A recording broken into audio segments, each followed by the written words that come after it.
আচ্ছা, উনি প্রথমে একজন লেফটেন্যান্ট ছিলেন, মুক্তিযুদ্ধের সময় উনি ক্যাপ্টেন হয়েছিলেন, তারপরে সাবসেক্টর কমান্ডার ছিলেন। উনি দুইবার আহত হয়েছিলেন। উনি এই জন্য বীর বিক্রম খেতাব পেয়েছেন। একটা দুর্ধর্ষ যোদ্ধা ছিলেন, অকুতোভয় সৈনিক ছিলেন। আমরা তার জীবনের ভিতর দিয়ে, তার কথার মধ্যে দিয়ে আমরা তাকে জানবো এবং বাংলাদেশ মুক্তিযুদ্ধের স্মৃতিগুলো শোনার চেষ্টা করব। প্রথমে মোশাররফ ভাইকে জিজ্ঞেস করব, আপনি ছোটবেলায় কোথায় পড়াশোনা করেছেন এবং কেন, কখন আপনি আর্মিতে যোগদান করলেন, কিভাবে এবং কোনখানে এবং কি স্পেশালাইজেশন? ধন্যবাদ টাইম টেলিভিশনকে এবং ধন্যবাদ জনাব তাহের সাহেব এবং ডক্টর জিয়াউদ্দিন সাহেবকে। আজকের এই বাংলাদেশের মুক্তিযুদ্ধের 50 বৎসর পূর্তিতে আমাদের এই অনুষ্ঠানটি হয়তো যারা দেখছেন তাদের কাছে আরো গ্রহণীয় হবে, কারণ সময়টা অত্যন্ত উপযোগী, সময় উপযোগী। 50 বৎসর পারি হয়ে গেছে আমরা যখন তরুণ ছিলাম, মুক্তিযুদ্ধে অংশ নিয়েছিলাম, মুক্তিযুদ্ধে বঙ্গবন্ধুর ডাকে ঝাঁপিয়ে পড়েছিলাম। আমি তখন সেনাবাহিনীর একজন কর্মকর্তা, আমার সামনে আছে ডক্টর জিয়াউদ্দিন, উনি ছিলেন একজন তরুণ ছাত্র, যিনি আমরা দুটো এক্সট্রিম একটা স্পেকট্রামকে আমরা প্রতিনিধিত্ব করছি। আমি সেনাবাহিনীতে চাকরিরত, পাকিস্তান সেনাবাহিনী, আর জিয়াউদ্দিন একজন ছাত্র। বঙ্গবন্ধু যখন ডাকটি দিয়েছিলেন, এটি যে সার্বজনীন ছিল, এই এই এই আমাদের আজকের এই যে সংমিশ্রণ থেকে বোঝা যাচ্ছে যে ওনার ডাকটি আমি যেমন শুনেছিলাম, ওনার ডাকটি ডক্টর জিয়াউদ্দিন ছাত্র তেমনই শুনেছিল। এই যে স্পেকট্রাম, এই যে ওয়াইডেস্ট পসিবল স্পেকট্রাম, যেটা সংগ্রামের সবচাইতে বড় একটি উপাদান, সেটি আজকে প্রমাণিত হচ্ছে। আজকে 50 বৎসর পর আমরা এই আলোচনা করছি। জিয়াউদ্দিন সাহেব প্রশ্ন করেছেন ব্যক্তিগতভাবে আমি কিভাবে সেনাবাহিনীতে গেলাম। এটি এক ধরনের, আমি ছোটবেলায় লেখাপড়া করেছি। প্রথমে একদম ছোটবেলায় আমার জন্মস্থান সিরাজগঞ্জ জেলা, এখন তখন এটি সাব ডিভিশন ছিল, সেখানে ক্লাস 7 পর্যন্ত লেখাপড়া করি। তারপর সর্ব পাকিস্তান একটি প্রতিযোগিতামূলক পরীক্ষা হয়, সেখানে পরীক্ষা দিয়ে আমি তৎকালীন পশ্চিম পাকিস্তান PAF পাবলিক স্কুল লোর চোপা মারি হিলস, সেখানে আমি ভর্তি হওয়ার সুযোগ পাই। 7 থেকে HSC পর্যন্ত সেখানেই লেখাপড়া করেছিলাম প্রি ক্যাডেট হিসাবে। এটা পাকিস্তান এয়ারফোর্সের একটি প্রি ক্যাডেট স্কুল ছিল। তো আমাদের একটি দায়িত্ব ছিল যে এটিকে পাশ করার পরে আমাদেরকে যে কোনো একটা বাহিনীতে যোগ দিতে হবে, যেহেতু সরকার আমাদেরকে সাহায্য করেছে এই আমাদের এই লেখাপড়ায়।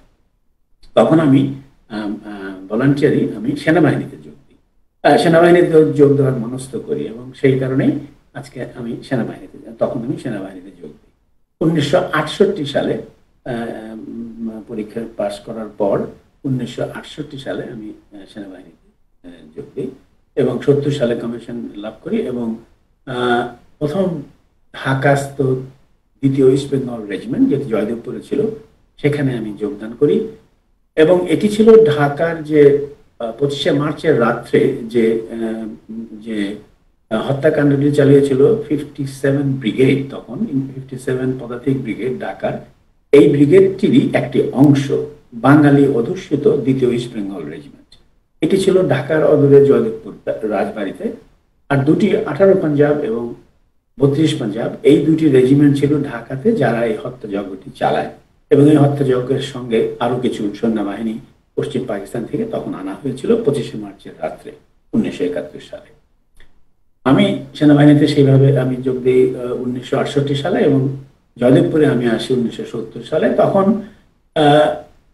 একটি নির্বাচনের একটি আমেজ চলছে সারা দেশে।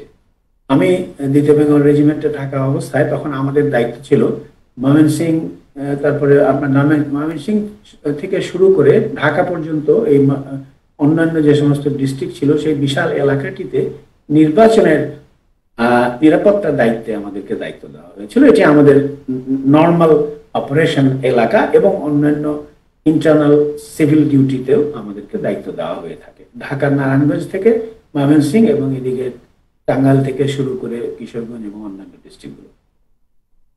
নির্বাচনের সময় আমাদের যে দায়িত্ব দেওয়া হয়েছিল, সেই নির্বাচন নিরাপত্তার দায়িত্বের সময় সবচেয়ে বেশি আমি অনুপ্রাণিত হয়েছিলাম। তার আগে যেটা বলছি, আমার জীবনে এটি হলো যে আমি তখন ঢাকা করে আমার 1968 সালে যোগ করে তারপরে আমি সেনাবাহিনীতে এসে 70 সালে এখানে ঢাকায় এসে জয়েন করি, এবং সেইভাবেই সেনাবাহিনীতে যেহেতু ছোটবেলা থেকেই একটু ক্যাডেট অবস্থায় ছিল, খেলাধুলা, শরীর স্বাস্থ্য চর্চা এবং সব ধরনের এগুলোতে একটু আমাদের ইন্টারেস্ট ছিল, সেই কারণে স্বাভাবিকভাবেই আমি সেনাবাহিনীতে যোগ দিই, এয়ারফোর্সে না যে, এবং ভাবলাম যে এটি হবে আমার জীবনের ক্যারিয়ার এবং এটিকে আমি গ্রহণ করব, এবং তৎকালীন পাকিস্তান সেনাবাহিনীর শপথ নিয়েই অবশ্য আমার কার্যক্রম শুরু করেছিলাম। আপনার কাছে একটা প্রশ্ন আমি করি জিয়াউদ্দিন আহমেদ, মাঝখানে আপনাকে ইয়ে রেখে, যে স্বাধীনতার পরে সেনাবাহিনীতে আপনার ভূমিকা কি ছিল? স্বাধীনতা যুদ্ধের পর আপনার ভূমিকাটা কি ছিল সেনাবাহিনীতে?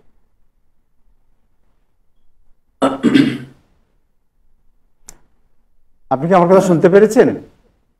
না, একটু কেটে গিয়েছে। আমি প্রশ্ন করছি আপনাকে যে আপনারা যখন মুক্তিযুদ্ধ যখন শেষ হলো, আপনারা দেশে ফিরে আসলেন, দেশে ফিরে আসার পরে স্বাধীনতা পরবর্তী সময়ে মানে সেনাবাহিনীতে আপনার অবস্থানটা কি ছিল? আমি মুক্তিযুদ্ধের সময় আমি সাব সেক্টর কমান্ডার ছিলাম, একজন প্রাথমিকভাবে আমি পাকিস্তান সেনাবাহিনীর ওই সময় আমি লেফটেন্যান্ট পদবীর একজন অফিসার ছিলাম, এবং একটা নিয়মিত কোম্পানি আমি নেতৃত্ব দিচ্ছিলাম মুক্তিযুদ্ধের সময় প্রথম থেকেই আমার 2য় বেঙ্গল রেজিমেন্টের সঙ্গে। আর মুক্তিযুদ্ধের অক্টোবর মাসের দিকে যখন মুজিবনগর থেকে সেক্টর কমান্ডারদেরকে একটি প্রমোশন দেওয়া হয়, একটি করে র্যাঙ্ক দিয়ে ওনাদেরকে লেফটেন্যান্ট কর্নেল বলা হয়, আমাকে তখন ওই মুজিবনগর সরকারি লেফটেন্যান্ট থেকে ক্যাপ্টেন পদে উন্নতি দেয় অক্টোবর মাসে, এবং যুদ্ধ শেষ পর্যন্ত আমি সেই আমার সেনাবাহিনীর ক্যাপ্টেন পদটি ছিল ক্যাপ্টেন, আর সাবসেক্টর ছিল কমান্ডের যে দায়িত্বটি সম্মুখ যুদ্ধ করা এবং গরিলা যুদ্ধকে ট্রেনিং দেওয়া, তাদেরকে ইন্ডাকশন করা, তাদেরকে দিয়ে ধ্বংস কার্যক্রম করা, আমার যে সাবসেক্টর এলাকাটি সেটি ছিল আমার দায়িত্ব। এবং যুদ্ধ যখন শেষ হয় তখন আমরা যখন নিয়মিত ভাবে যখন যুদ্ধে অগ্রাভিযান শুরু করি, ঢাকার দিকে অগ্রযাত্রা শুরু করি আমাদের মিত্র বাহিনীর সঙ্গে কাঁধে কাঁধ মিলিয়ে, তখন আমাদের যে এস ফোর্স ছিল, এটার কমান্ডার ছিল পরবর্তীতে সেনাপ্রধান মেজর জেনারেল সফিউল্লাহ, এবং উনি অবশ্যই আমাদের নেতৃত্ব দিয়েছিলেন মুক্তিযুদ্ধের প্রথম থেকেই। তো উনি ওনার যে এস ফোর্স কমান্ডার, উনি ছিলেন এস ফোর্স কমান্ডার, সেটার সঙ্গে আমার ছিল হলো 2য় Bengal regiment, east Bengal regiment, যেটার আমি সদস্য ছিলাম এবং একটি কোম্পানি অধিনায়ক ছিলাম। আর এটি আমি বলছি নিয়মিত যুদ্ধের কথাটি বলছি।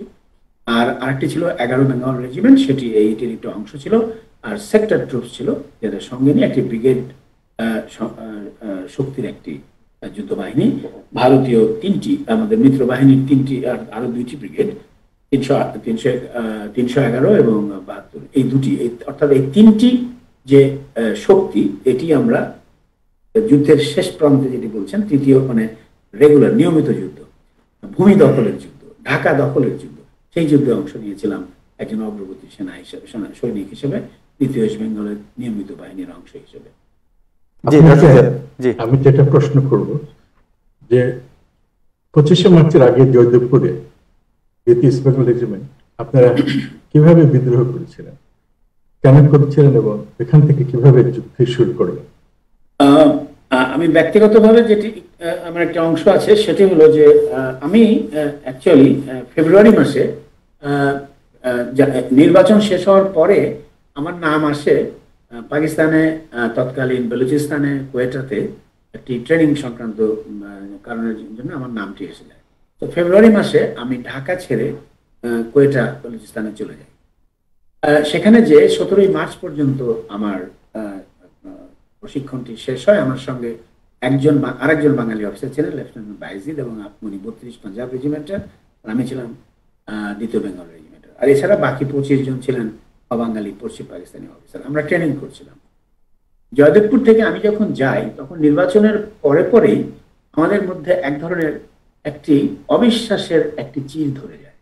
আমাদের সঙ্গে সৈনিক ছিল বাঙালি, কিছু সংখ্যক সৈনিক ছিল অবাঙালি, আর আমাদের অফিসাররা ছিল 50-50, অর্থাৎ অর্ধেক ছিল অবাঙালি অফিসার, অর্ধেক আমরা ছিলাম বাঙালি। তো বাঙালি অফিসারদের মধ্যে খুবই নামকরা অফিসাররা ছিলেন মেজর জেনারেল সফিউল্লাহ, পরবর্তীতে সেনাপ্রধান, মেজর জেনারেল জিয়াউর রহমান সাহেব, পরবর্তীতে president, major general Moinul Hossain Chowdhury, পরবর্তীতে অ্যাম্বাসেডর জেনারেল নাসিম, পরবর্তীতে সেনাপ্রধান এবং অন্যান্য। তো আমরা তখন একসাথে ছিলাম। আমি কিন্তু চলে যাই তখন ওই কোর্সের জন্য, ওনারা এখানে থেকে যান। কিন্তু আমাদের একটা আন্ডারস্ট্যান্ডিং হয়ে যায় যে এই নির্বাচনের পরে যে টালবাহানাটি চলছিল তাতে বাঙালি জাতির প্রতি যে এক ধরনের বিশ্বাসঘাতকতা হবে এটা বোঝা যাচ্ছিল, কিন্তু এটি কখন যে এটির বাস্তবের রূপ নেবে তখনও বোঝা যায়নি। তাই আমি যখন নামটি আসলো তখন অবশ্যই তখন তো যেতেই হবে, তখন তো আমরা পাকিস্তান সেনাবাহিনীর অংশ।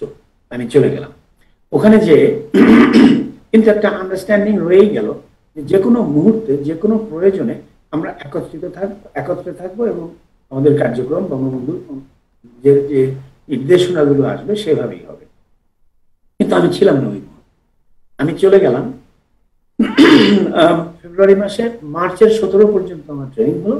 18 মার্চে করাচিতে এসে দেখলাম আমাদের ট্রানজিট ক্যাম্প অফিসার মেসে যে অনেক সৈনিক সিভিল ড্রেসে প্লেনে করে পূর্ব পাকিস্তানে আনা হচ্ছে। বোঝা যাচ্ছিল যে বিষয়টি অত্যন্ত গুরুতর আকার ধারণ করেছে। আমি আর আমার বন্ধু আমরা 10 দিনের ছুটিতে ছিলাম, 17 মার্চ থেকে 27 মার্চ, অর্থাৎ 10 দিন আমরা ভেবেছিলাম যে আমি একটু আমার ছোটবেলার যে বন্ধু বান্ধব করাচিতে আছে তাদের সঙ্গে একটু ঘুরবো টুরবো আর একটু বেরিয়ে দেখবো এবং অন্যান্য বন্ধুদের সঙ্গে দেখা করবো। কিন্তু 18-19 তারিখের সকালবেলা আমরা একটি কথোপকথনে কিছু অবাঙালি অফিসারের সঙ্গে কথোপকথন জানতে পারলাম যে জয়দেবপুরে একটি গোলাগুলি হয়েছে এবং একটি ঘটনা ঘটেছে, কিন্তু পাকিস্তান রেডিও সেটি এমন কিছু বলছিল না। তখন আমরা বিবিসিতে, আমি আর বাইজিদ একটু গোপন ভাবি বিবিসিতে খবর নিলাম। বিবিসি শুনে বোঝা গেল যে সেখানে একটি সংঘর্ষ হয়েছে।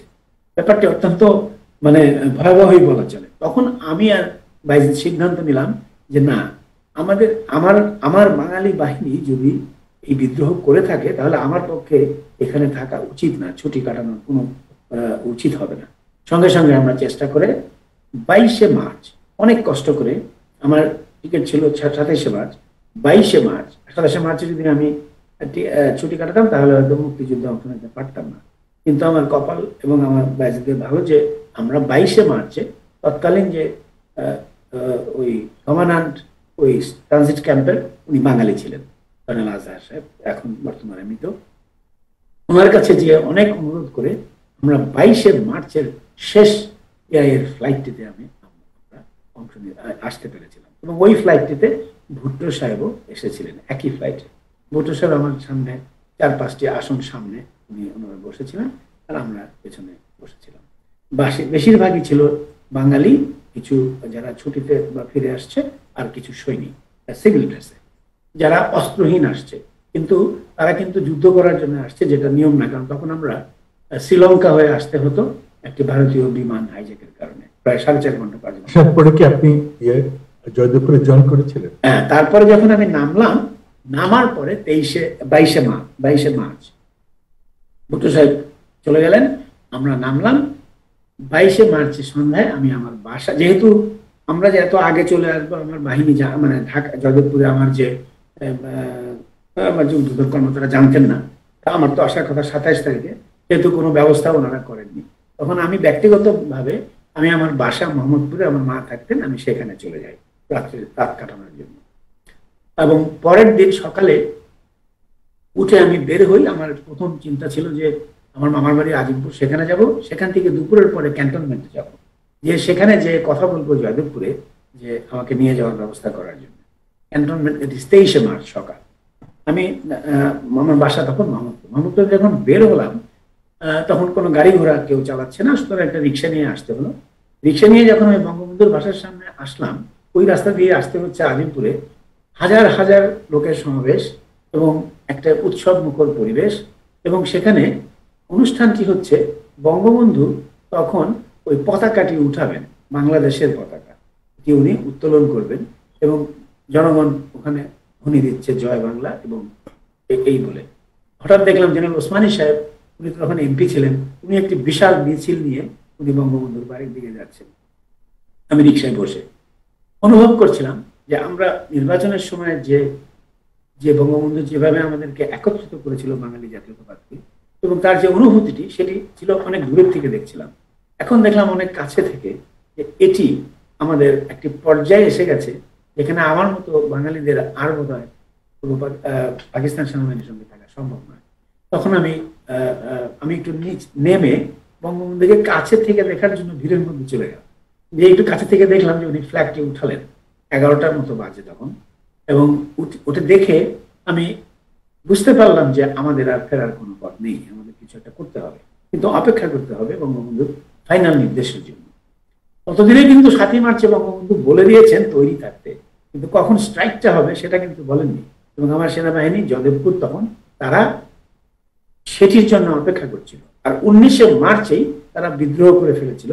19শে মার্চ থেকে, যেটি আমি করাচি বসে শুনলাম, বাংলাদেশের সেনাবাহিনী দ্যাট ইজ আমাদের দ্বিতীয় বেঙ্গল রেজিমেন্টের সঙ্গে ঢাকায় অবস্থিত যে ব্রিগেডটি ছিল আমাদের নিয়ন্ত্রণকারী ব্রিগেড, তার সঙ্গে কিন্তু কমিউনিকেশন একদম কাট অফ হয়ে গেছে, এবং তারা আমাদেরকে আক্রমণও করতে পারছে না, আমরাও তাদেরকে আক্রমণ করতে পারছি না। একটি বৈরী অবস্থান নিয়েছি, কিন্তু যুদ্ধ শুরু করতে পারছি না, কারণ বঙ্গবন্ধু তখনও কথা বলছিলেন। আর আমরা যদি হঠাৎ করে এটি শুরু করে দিতাম তাহলে এটি বিদ্রোহে পরিণত হতো, বিশ্ব আমাদেরকে স্বীকৃতি দিত না। সেই জন্য আমাদের অপেক্ষা করতে হয়েছে, যেটি আমি 23 তারিখে সন্ধ্যায় জয়দেবপুরে যে আমার যে সিনিয়র অফিসাররা ছিলেন, জেনারেল সফিউল্লাহ সাহেব, জেনারেল নাসিম সাহেব তৎকালীন ক্যাপ্টেন, তারপরে মেজর মইনুল হাসান সাহেব, মেজর জেনারেল তৎকালীন ক্যাপ্টেন আজিজুর রহমান, আমরা একসাথে 1 সেকেন্ডের মধ্যে বুঝে ফেললাম যে আর সময় নেই। আজকে 23শে মার্চ আমাদের পতাকা উঠে গেছে, আর ব্রিগেডের সঙ্গে আমাদের আর কোনো সম্পর্ক নেই। একটি আন্ডারস্ট্যান্ডিং হয়ে গেল। 23, 24, 25, 26 এই কদিন আমরা আমাদের যে বিচ্ছিন্নভাবে যারা ছিল তাদেরকে নির্দেশনা দিয়ে তাদেরকে একসঙ্গে নিয়ে আমরা চলে যাওয়ার জন্য রেডি হয়ে গেলাম। এবং 25শে মার্চের রাত্রে যখন ক্র্যাকডাউন হলো তখন আমরা মুভমেন্ট শুরু করে দিলাম। এই মুভমেন্টটা কিন্তু আমাদেরকে কৌশলগতভাবে করতে হচ্ছে, কারণ যে কোনো সময় আমরাও আক্রমিত হতে পারি বা একটা অসুবিধা হতে পারে। এই যুদ্ধটি মানে অ্যাকচুয়াল জয়দেবপুর থেকে আমরা মানে অস্ত্র নিয়ে বিদ্রোহ করে 27 মার্চের রাত্রে আমরা মেইন বডিটি নিয়ে চলে আসি। এর আগে অবশ্য আমার যে কোম্পানিটি সেটি টাঙ্গাইলে ছিল, সেটি অলরেডি বিদ্রোহ করে টাঙ্গাইলে যে একজন আমার পাঞ্জাবি যে কদিন বাংলা অফিসার ছিল তাদেরকে আটক করে ফেলেছে, আর ময়মনসিংহ এ যে আমাদের একটা অংশ ছিল আটক করে ফেলেছে। এখন আমাদের মেইন বডিটি নিয়ে 27শে মার্চের রাত্রে আমরা চলে আসলাম। আমি তখন দিনের বেলা সকালবেলা 27 মার্চের সকালবেলা মেজর সফিউল্লাহ আর আমরা জিপে করে বড় একটি বাহিনী নিয়ে আমি টাঙ্গাইলে থেকে যাই আমার কোম্পানিতে, আর উনি চলে যান ময়মনসিংহে। এইভাবে বঙ্গবন্ধুর সেই 25শে মার্চের রাত্রের যে ঘটনাটি ঘটে সেটির সময় আমি অবশ্য আমার সাথে ডিউটি অফিসার হিসাবে ঢাকার ব্রিগেডের সাথে কমিউনিকেশন ছিল। আমরা বুঝতে পারছিলাম যে কি ধরনের ধ্বংসযজ্ঞ হচ্ছে, এবং বাঙালি সৈনিকরা তখন একটি সিদ্ধান্ত আগেই নিয়ে ফেলেছে 19শে মার্চে, এবং সেটিরই প্রতিফলন হলো 26শে মার্চে। এবং বলতে পারেন যে বাংলাদেশে বঙ্গবন্ধুর ডাকে সেনাবাহিনী হিসেবে একটি স্বতন্ত্র ইউনিট বা একটা বিপ্লবী একটি পল্টন হিসেবে যদি যুদ্ধ শুরুতে যোগ দিয়ে থাকে সেটি 19শে মার্চ জয়দেবপুর দ্বিতীয় বেঙ্গল রেজিমেন্ট, যেটির আমি একজন সদস্য বলে। তখন ওইখান থেকে আপনাদের সেনা সংগ্রহ করে তারপরে আপনারা কোথায় গেলেন এবং কিভাবে আপনারা যুদ্ধ শুরু করলেন? আমরা তখন বুঝতে পারলাম যে সংগ্রাম শেষ হয়ে গেছে, যুদ্ধ শুরু করতে হবে। বঙ্গবন্ধু 25শে মার্চের রাত্রে এটি বলে দিয়েছিলেন সকলকে, এবং যুদ্ধ শুরুর যে একটি গুণগত পার্থক্য সংগ্রাম থেকে যুদ্ধে আমরা যে ঝাঁপিয়ে পড়লাম, যেটি বঙ্গবন্ধু নির্দেশনা দিলেন, সেটি শুরু হয়ে গেল। আমাদের পরিকল্পনাটা ছিল আমাদেরটা একরকম, চতুর্থ বেঙ্গলের ছিল আর এক রকম, যশোরের প্রথম বেঙ্গলের ছিল আর এক রকম। এক একজন এক এক রকম ভাবে যুদ্ধ শুরুর পরিকল্পনা করে এবং যুদ্ধটি শুরু করে। আমাদের যুদ্ধটি শুরু হয়েছিল যেহেতু আমরা সমস্ত একটি পল্টনের শক্তি নিয়ে আমরা কোনো রকমের ক্ষয়ক্ষতি না করে আমরা বের হয়ে যেতে পেরেছিলাম পাকিস্তান সেনাবাহিনীর নিয়ন্ত্রণের বাইরে।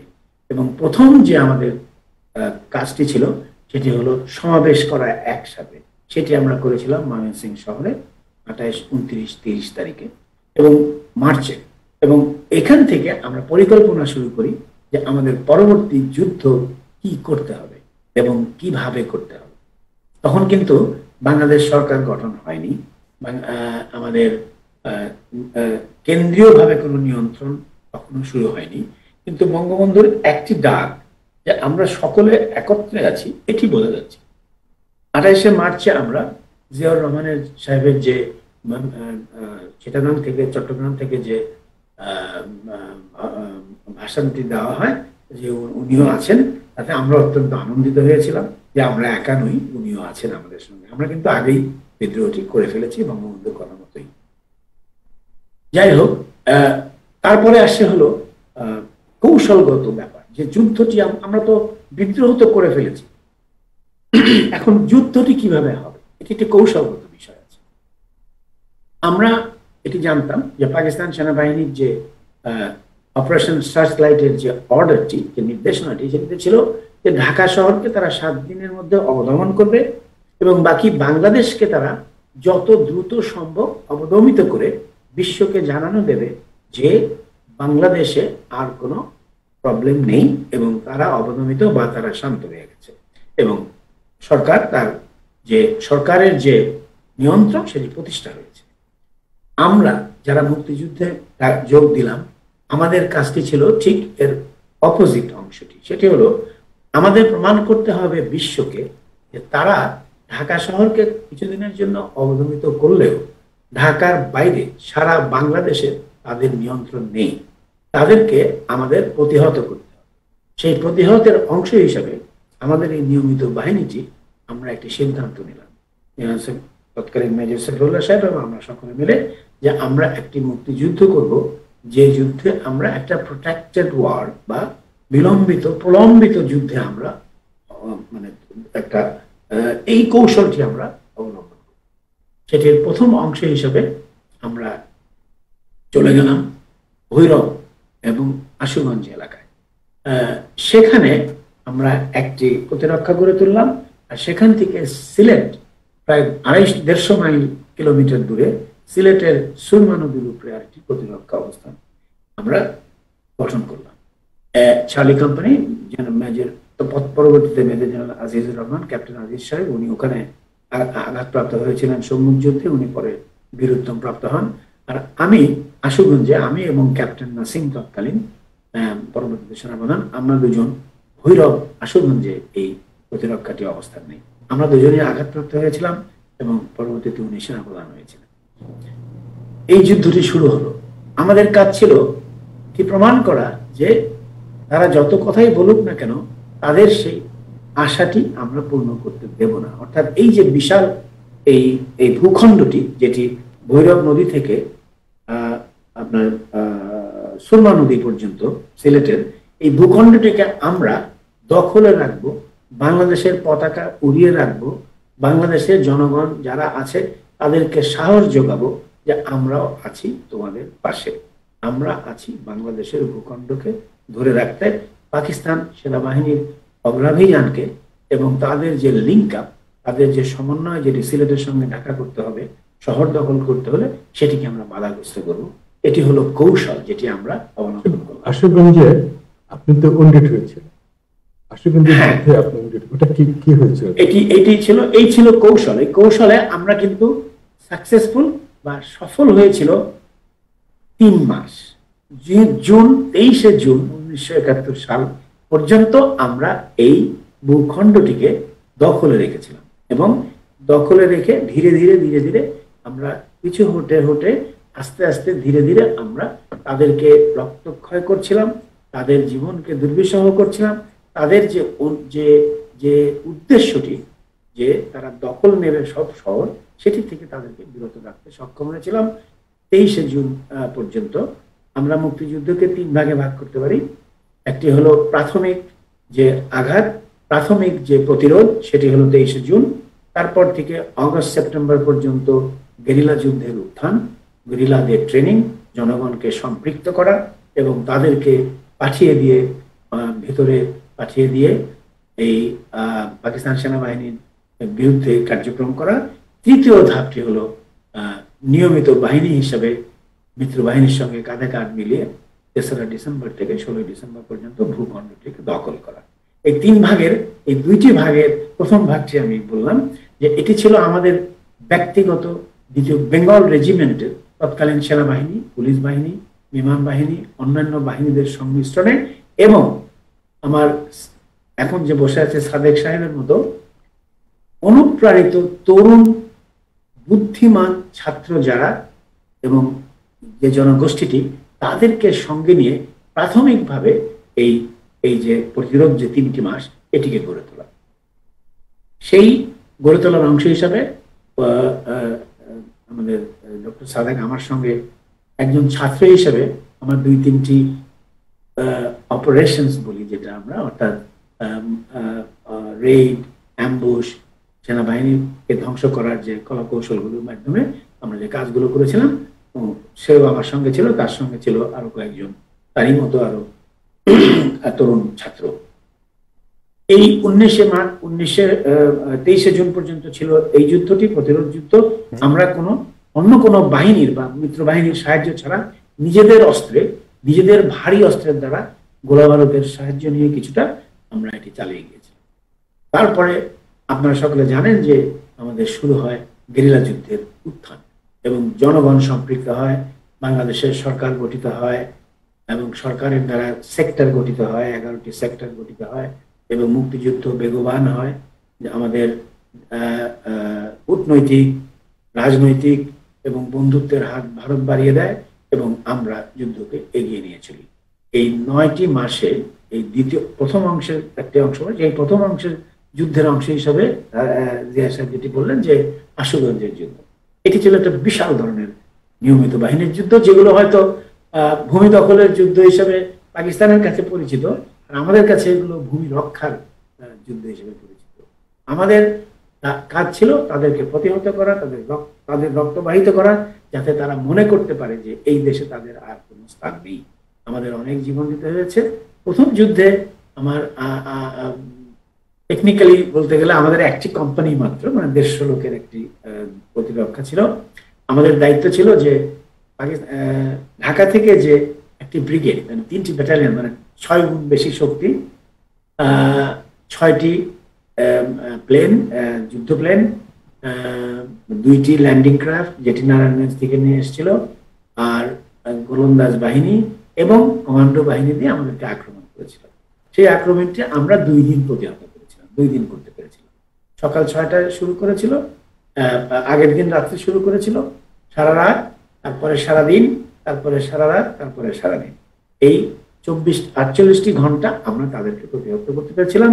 আমাদের মেইন কাজটি ছিল যতক্ষণ পারা যায় যুদ্ধ করা, তারপরে ট্যাঙ্ক বাহিনী তো ছিলই আমাদের বিরুদ্ধে, আমাদের অবশ্য ওগুলো ছিল না, এবং তাদেরকে ধরে রাখা। তবে কাজটি ছিল বেশি যে তাদেরকে যত বেশি রক্তক্ষরণ, যত বেশি হত্যা, যত বেশি মৃত্যু ঘটানো এবং তাদেরকে বুঝতে দেওয়া যে তারা যত চেষ্টাই করুক এটি তাদের জন্য সহজ হবে না। বঙ্গবন্ধু বলেছিলেন একটি কথা লাস্টে, যখন উনি নির্দেশনাটি দেন, যে বাংলাদেশে শত্রু বাহিনীর একটি সৈনিক থাকা পর্যন্ত কেউ এই যুদ্ধ করে তাদেরকে যেন হটিয়ে দেওয়া হয়। এটি ছিল আমাদের কাজ। আমি একটু বলি, 4 এপ্রিল যখন তেলিয়াপাড়াতে সব জেনারেল ওসমানী সহ সব সিনিয়র অফিসাররা এসে ঠিক করলেন যে সেক্টর ভাগ হলো, তখন আমরা ছাত্র হিসেবে ওখানে চলে গেছিলাম। আপনি তখন আশুলিয়াতে ছিলেন, তারপরে আপনি যুদ্ধ করছিলেন ওখানে। 15 হওয়ার পরে আপনি যখন আসলেন ফিরে, তখন আমার মনে হচ্ছে যে তেলিয়াপাড়া যুদ্ধটা তো আমি ছিলাম, তেলিয়াপাড়া একটা নাম করে যুদ্ধ হলো। তারপরে যখন আপনি আসলেন, এসে একটা প্লাটুন তৈরি করতেছে, আপনার এক হাতে বাঁধা ক্লাস্টার, আর আপনি কিন্তু রেস্টেন হাসপাতাল থেকে চলে আসছেন, আমি হাসপাতালে থাকতে চাই না।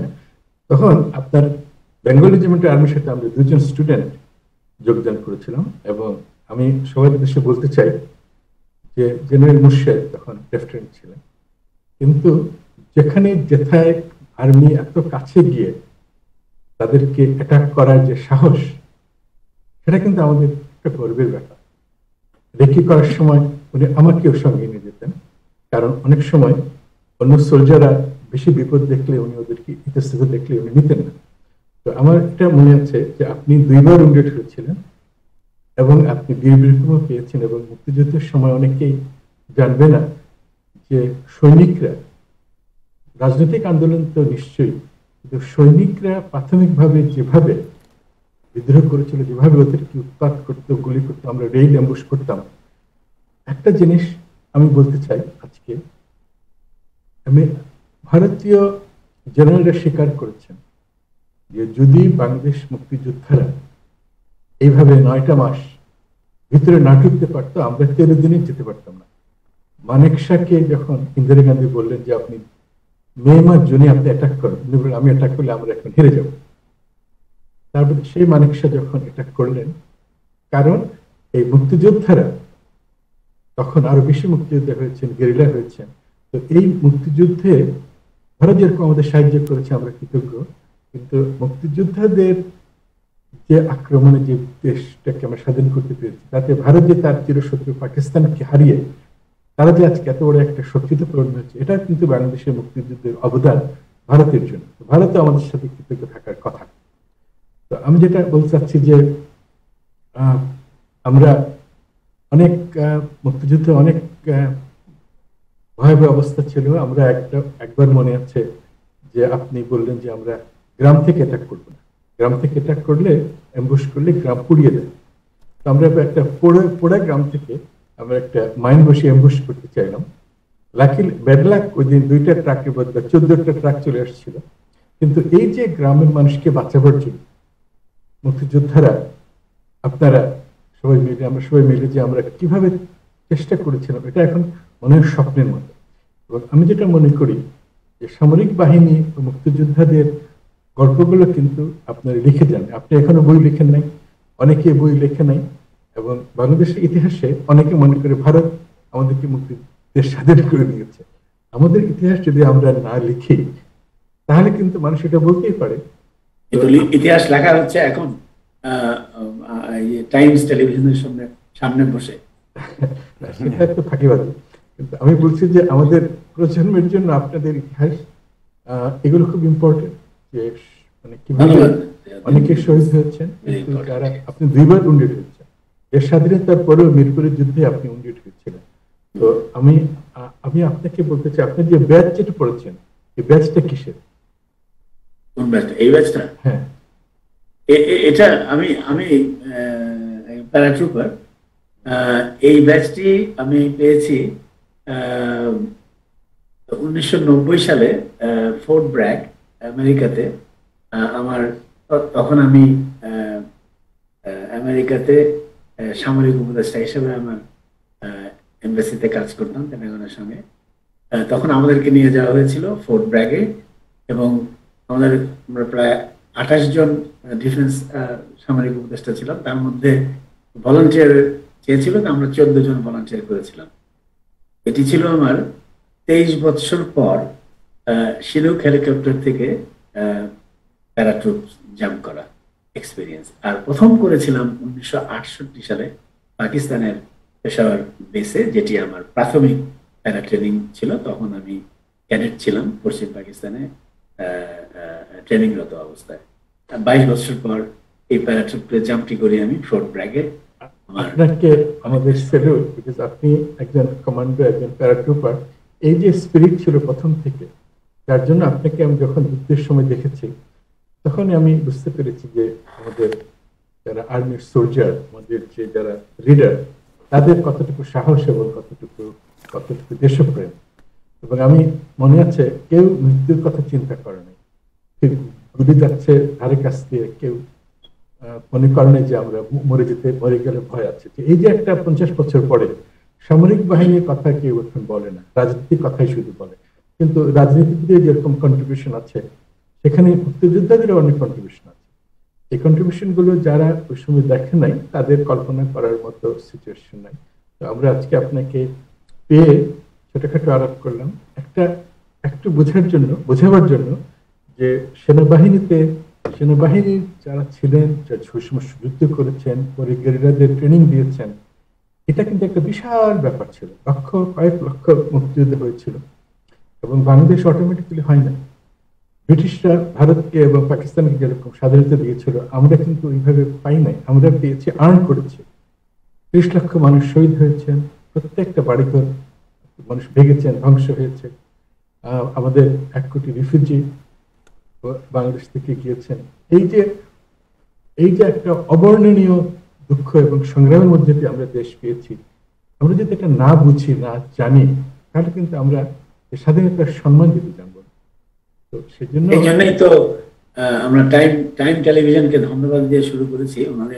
আমাদের পরের প্রজন্মে যারা আছেন তারা আমাদেরকে ভালোবাসেন, তারা আমাদেরকে সম্মান করেন, তারা মুক্তিযুদ্ধের স্মৃতিচারণ করেন, তারা চেষ্টা করেন যাদের স্ব স্থান থেকে মুক্তিযুদ্ধের এই অনুভূতিগুলোকে, ধারণাগুলোকে ধরে রাখা এবং প্রজন্মের কাছে, আমাদের যে পরবর্তী প্রজন্ম যারা আছে তাদের কাছে এটিকে পৌঁছে দেওয়া, যাতে তারা অনুপ্রাণিত হয়। বিশ্বের প্রতিটি দেশেরই একটি করে সম্মানজনক, গৌরবজনক একটি করে অবস্থান আছে। জার্মানির বিসমার্ক ছিল, আমেরিকার আছে কনস্টিটিউশন, সবচেয়ে বড়, যেটিকে তারা বলে স্বাধীনতার কনস্টিটিউশন। ইংল্যান্ডের আছে ট্রাফালগার স্কোয়ারের, অ্যাডমিরাল ট্রাফালগারের ছবি। প্রত্যেকেরই একটা না একটা সিম্বলিক একটি থাকেই। আমাদের আছে মুক্তিযুদ্ধ, আমাদের আছে বঙ্গবন্ধু, আমাদের আছে মুক্তিযুদ্ধের অবদান। আমরা সেই অবদানটিকে ধরে রাখতে চাই। আমরা যারা এই বয়সে এসে পৌঁছেছি, মুক্তিযুদ্ধকে যারা আমরা সচক্ষে দেখেছি, অংশ নিয়েছি, তখনকার যে তাড়না, যে অনুভূতিগুলো, সেগুলো ছিল কিন্তু একটাই, যে আমরা আমাদের জীবনকে উন্নত করব। আমরা বাঙালি জাতিকে, বঙ্গবন্ধু বলেছিলেন, বাঙালি জাতিকে বিশ্বের বুকে স্থাপন করব। বাঙালির যে বাঙালিত্ব, সেটি যেন জাতি হিসাবে বিশ্বে আমরা দাঁড় করাতে পারি। আজকে আমরা তাই করছি টাইম টেলিভিশনের সামনে এসে 50 বছর পর।